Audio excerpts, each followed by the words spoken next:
ఈరోజు మనము ఇప్పుడు వచ్చే వరలక్ష్మి వ్రతము ఎప్పుడు చేసుకోవాలి, మరి ఎలా చేసుకోవాలి, మనము ఎలా చేస్తే మనకు కోరికలు నెరవేరుతాయి, అమ్మవారి అనుగ్రహం కలుగుతుంది అనేది తెలుసుకోవడం కోసం ఈ వీడియో చేస్తున్నా అండి.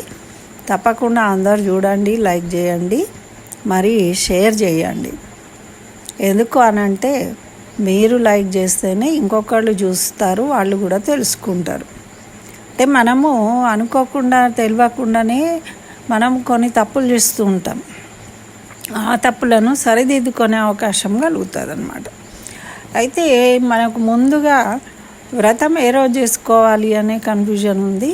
మనం మామూలుగా పౌర్ణమి, శ్రావణ పౌర్ణమి అంటే రాఖీ పండుగ, మనకు రాఖీ పండుగకు ముందు వచ్చే శుక్రవారం రోజు మనము వ్రతం చేసుకుంటాం, వరలక్ష్మి వ్రతం.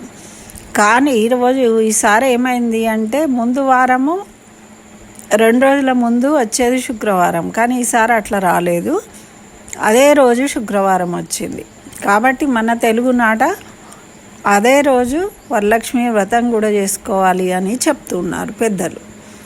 మరి ఇంకొక విషయం ఏంటంటే ఇతర రాష్ట్రాల వాళ్ళు ఆ పౌర్ణమికి ముందు వచ్చే శుక్రవారం చేసుకోవాలి. కాబట్టి రేపు అంటే ఈరోజు గురువారం, రేపు 21వ తారీఖు ఆగస్టు, రేపే వరలక్ష్మి వ్రతం చేసుకోవాలి అని చెప్తూ ఉన్నారు. కాబట్టి మీరు ఏది పాటించి చేసుకున్నా కూడా వరలక్ష్మి వ్రతం ఏ విధంగా చేసుకోవాలనేది తెలుసుకుని ఆచరించండి, అది నేను చెప్పేది. ఇకపోతే మనకు చాలా వీడియోలలో చూపిస్తున్నారు. ఎందుకంటే వరలక్ష్మి వ్రతం అనగానే దానికి సంబంధించి బిజినెస్, దానికి కావలసిన వస్తు సామాగ్రి, అది కొనండి, ఇది కొనండి, ఇట్లాంటి దీపాలు, అట్లాంటి మొహాలు, కాళ్ళు, చేతులు, ఇవన్నీ రకరకాల చూపిస్తూ ఉన్నారు. మనం కూడా వాళ్ళు వీడియోలు తీసి పెడితే చూసి ఆనందపడి అట్లనే మనం చేయాలనే కోరిక కూడా కలుగుతూ ఉంటుంది. కానీ అవన్నీ సహజమైనవి కాదు. మనకు భగవంతుడు ఏం చెప్పాడు? పత్రం పుష్పం ఫలం తోయం అంటే దొరికిన పత్రాలు అంటే మామిడాకులు, పుష్పాలు అంటే సహజంగా దొరికే పుష్పాలు, చెట్లకు సువాసన కలిగినవి, మరి అదేవిధంగా ఫలాలు చెట్లకు నుండి లభించేవి, మరి తోయం అంటే నీళ్ళు, కలశంలో నీళ్ళు, ఇవి పెట్టే ఆరాధించమన్నాడు. కానీ ఇవన్నీ తీసుకొచ్చి అసహజమైన ప్లాస్టిక్తో చేసిన పూలు అన్నీ కూడా పెట్టకూడదు, అది పద్ధతి కాదు. కాబట్టి వాటి గురించి ఆలోచన తీసేయండి. మరి ఎలా చేసుకోవాలండి అంటే మనం అందరం ముందు ఆనందంగా ఉండాలి, గొడవలు పెట్టుకోవద్దు, ఇంటిని శుభ్రం చేసుకొని మన పిల్లలను కూడా అందులో పాల్గొనేటట్టు చూసుకోవాలి, ఇంటిల్లి పాది కూడా ఈ పూజలు. మరి మనకు కలశం పెట్టే అలవాటు ఉన్నప్పుడు కలశం పెట్టుకోవాలి, ఈ రూపురేఖలు పెట్టడం కాదు. కలశ రూపంలో మనము అందులో నీళ్లు కానీ బియ్యం కానీ పోసి, అంటే వంశాచారం ప్రకారం కలశంలో బియ్యం వేస్తారా, నీళ్లు పోస్తారా మీ పెద్దలను అడగండి. ఆ కొబ్బరికాయ ఉంచి ఒక రైక బట్టను పెట్టేసి ఆ కలశాన్నే అమ్మవారిగా మనం భావిస్తాం, దానికి అలంకరించుకుంటాం. మన దగ్గర ఏమైనా నగలు అట్లా ఉంటే దానికి అలంకరిస్తాం. అంతేగాని ఈ రూపురేఖలు పెట్టి పూజించే విధానం మనకు లేదు, కాబట్టి మనం చేయకూడదు. తర్వాత ఈ కలశం కూడా పెట్టే అలవాటు కొంతమందికి ఉండదు. లేని వాళ్ళు ఏమీ బాధపడాల్సిన అవసరం లేదు. చక్కగా ఉన్న పటానికో మీ దగ్గర ఉన్న విగ్రహానికో పూజించుకోవచ్చు. పూజా విధానం ఒకటేనండి, ఏది పెట్టినా కూడా లక్ష్మీ స్వరూపంగా పూజించడం అంతే. అది సహజమైన పద్ధతిలో, వీడియోల కోసమో ఇన్స్టాగ్రామ్ పోస్టుల కోసమో చేయకండి. పూజ భక్తితోని చేయండి.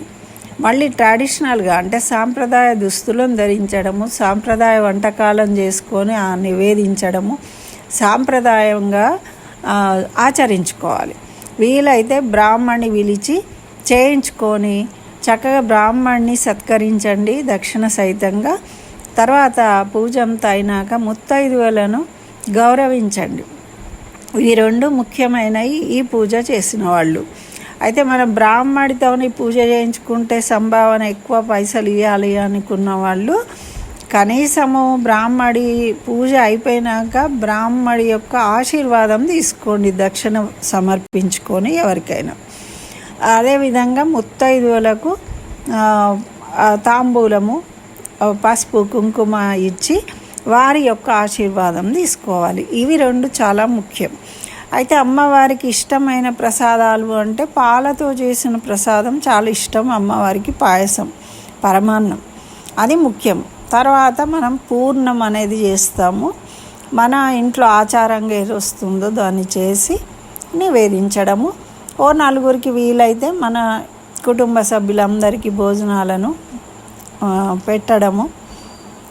ఆడపడుచులు, తోటి కోడళ్ళు అందరూ కలిసి చేసుకునే పండగ ఇది. అమ్మవారు అందరూ కలిసి చేసుకుంటే ఆనందపడుతుంది కుటుంబం అంతా. కాబట్టి కుటుంబం అందరూ కూర్చొని పూజించుకోవాలి అమ్మవారిని.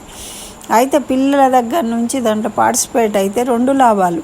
పిల్లలకు కూడా పూజలు ఏ విధంగా చేసుకోవాలో తెలుస్తుంది, మన సంస్కృతి సాంప్రదాయాలు అర్థమవుతాయి. వాళ్ళలో కూడా భక్తి భావం కలిగినప్పుడు మంచి మార్గంలో వాళ్ళు భవిష్యత్తులో మంచి వృద్ధిని పొందుతారన్నమాట. కాబట్టి ఇవన్నీ మంచి సాంప్రదాయాలు మనకు ఏర్పాటు చేసిండ్రు పెద్దలు. వాటిని ఆ విధంగానే కొనసాగించడం మన కర్తవ్యం.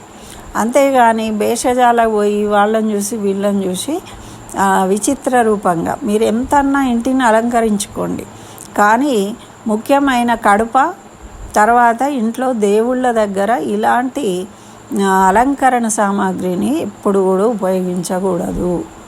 ఇది మీరు దృష్టిలో పెట్టుకోవాలని ఈ వీడియో చేస్తున్నాను. తర్వాత దీనికి సంబంధించిన వ్రత కథా విధానాన్ని కూడా నేను వీడియోగా చేసి పెడతాను. దాన్ని కూడా తప్పకుండా విని దాని ప్రకారమే మీరు పూజ చేసుకోవడానికి ప్రయత్నం చేయండి. ఆ అమ్మవారి అనుగ్రహాన్ని 100% పొందుతారు. ఇదండి నేను చెప్పదలుచుకున్నది. మీకు ఉపయోగపడుతుంది అనుకుంటున్నా కాబట్టి తప్పకుండా అందరు లైక్ చేయండి, మరి షేర్ చేయండి. స్వస్తి.